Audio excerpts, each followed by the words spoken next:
कि इंडिया अगर ना जो है वो हमें थप्पड़ मार मार के मार देगा तो जरूरत क्या पंगा लेने की, मतलब उड़ना नहीं आता तो क्यों उड़ते हैं। इस सब चाइना को तकलीफ ये हो रही है कि वो जो कुछ बेहतर इलाका था जहां से वो उनको रोक सकते हैं, इंडिया इसने ले लिया है।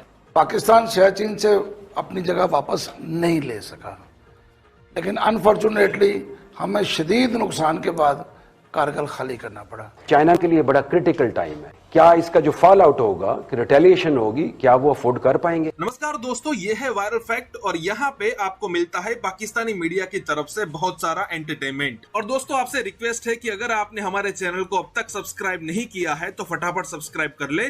तो चलिए फटाफट वीडियो शुरू करते हैं। लद्दाख के बॉर्डर कमांडर लेवल की कोई मीटिंग हो रही थी टेंशन को ईज करने के लिए। चाइना कि वो आया है, उसने लाइन ऑफ एक्चुअल कंट्रोल की वायलेशन की है, वहां पे क्लैश हो गया। ऐसा नहीं होना चाहिए, जंग नहीं होनी चाहिए जी। लेकिन इसकी नौबत क्यों आ रही है, ये दूसरा है। पहले क्लैश के अंदर तो बिल्कुल ही काम खराब हो गया था और अभी वहां पे असला इस्तेमाल नहीं हो रहा और ये हाथों की लड़ाई है जी। वहां पे जो कि दोनों अफवाह लड़ रही हैं चाइनीज, वो जो है इसमें पूरी तरह फ्लॉप और बेनकाब हुए। अच्छा रिजवान साहब देखें, टेंशन तो है, होता ये है, वो जो मैं सियाचिन में रहा हुआ हूँ, मैंने ऑपरेट किया है, कोई 1 साल हमने वो एरिया को मैं बड़ी अच्छी बखूबी जानता हूँ।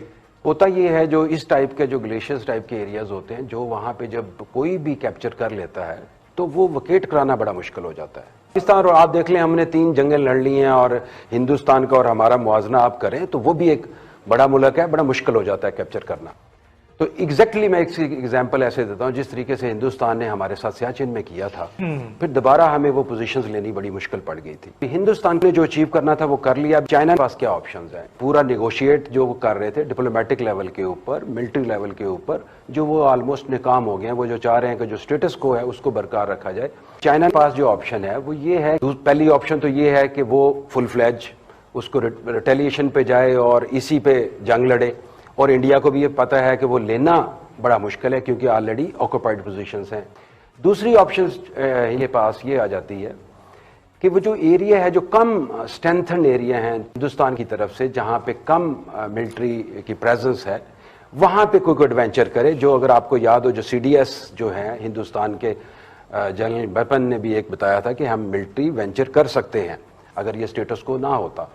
तो अगर इन केस हिंदुस्तान की जहां लेस प्रेजेंस है वहां चाइना कोई मिस एडवेंचर करता है, लेकिन फिर दूसरी चीज उनके ज़हन में ये भी होनी चाहिए, वहां पे थिंक टैंक्स प्रिवेल करते हैं, वो ये भी सोचेंगे क्या इसका जो फॉल आउट होगा, कि रिटेलिएशन होगी, क्या वो अफोर्ड कर पाएंगे। चाइना के लिए बड़ा क्रिटिकल टाइम है और अगर वो ये इसका बदला लेते हैं यहीं पे इस प्रेजेंट एरिया में, वो नामुमकिन है क्योंकि मैंने आपको ज्योग्राफिकल एरिया की लोकेशंस और उसकी प्रॉब्लम बता दिए हैं कि जो डोमिनेंट प्लेसेस होती हैं उनको नहीं कर सकते। और जो दूसरा लेस ऑक्यूपाइड एरियाज हैं वहां पे वो कर सकते हैं, लेकिन वो एक उसका जो फॉल आउट आएगा, जो चाइना चीज को अफोर्ड कर सकेगा, वो एक बड़ा क्रिस्टल क्लियर है, जो मेरा नहीं। अच्छा होगा क्या, अभी देखें मेरे ख्याल के अंदर ये ऐसा ही चलता रहेगा, छोटी मोटी टेंशन हैं टेक्टिकल लेवल के ऊपर, ये चीज चलती रह जाएगी। दोनों मुल्क अफोर्ड नहीं कर सकते। वैसे अपना चाइना के उनको फेस सेविंग भी चाहिए।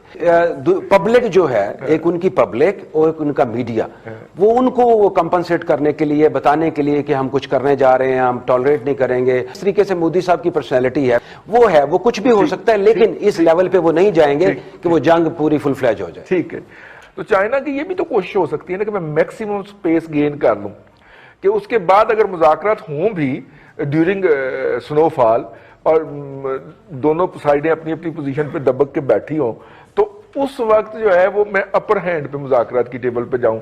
ये इस तरह की भी तो कोई मूव हो सकती है। ऐसी मूव 2 दफा हो चुकी है, आपको याद होगा। इंडिया ने सियाचिन में की थी, पाकिस्तान ने कारगिल में की थी। ठीक है, पाकिस्तान सियाचिन से अपनी जगह वापस नहीं ले सका, लेकिन अनफॉर्चुनेटली हमें शदीद नुकसान के बाद कारगिल खाली करना पड़ा।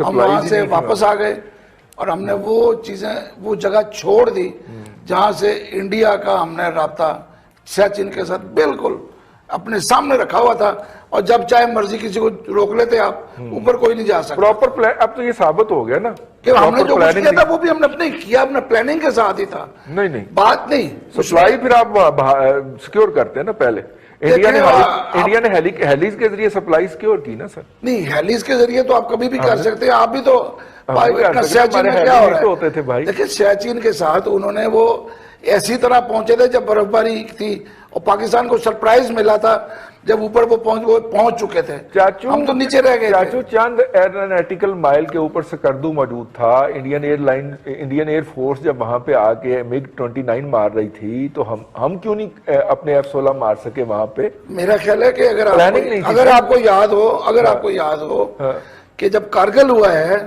तो उस दिन अगर आपको वो तकरीर याद हो शहबाज शरीफ साहब की जो उन्होंने लाहौर रेलवे स्टेशन पे फरमाई थी, आप और हम सारे कंटेनर के ऊपर बैठे हुए थे, सामने कंटेनर पे शहबाज साहब थे और उन्होंने नारा लगाया था और हमने भारत का एक तैयारा गिरा दिया कारगिल पे। मेरा ख्याल है वो भूला नहीं होगा कोई। नहीं तो ये तो लेकिन उन्होंने वो भी तकरीबन जंग का स्टार्ट हो चुका था। छोड़ें ये इस बहस को। लेकिन इंडिया ने भी अब वहां तक अपना ग्रिप तो कर ली है तो वो इतनी आसानी से वापस नहीं जाएगा। बिल्कुल ठीक है। वो पाकिस्तान नहीं अब जो मुझे पता चला है इंडियन इंडियन सबसे ज्यादा गालियां हमारे गेस्टों में से जिसको देते हैं वो चाचू हैं।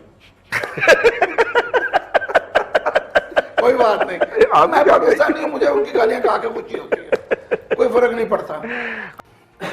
इंडिया चूंकि अपर हैंड पे है, इस वक्त चाइना को तकलीफ ये हो रही है कि वो जो कुछ बेहतर इलाका था जहां से वो उनको रोक सकते हैं, इंडिया इसने ले लिया है। ये चीजें कुछ उसकी साइडवेज भी हो रहा है। आप वो लतीफा और विंग्स भी हैं। आप वो लतीफा सुना रहे हैं कि एक साहब को एक गाड़ी टक्कर मार गई तो वो उठ के तो रोना शुरू हो गए। उसने कहा यार शुक्र करो जान बच गई।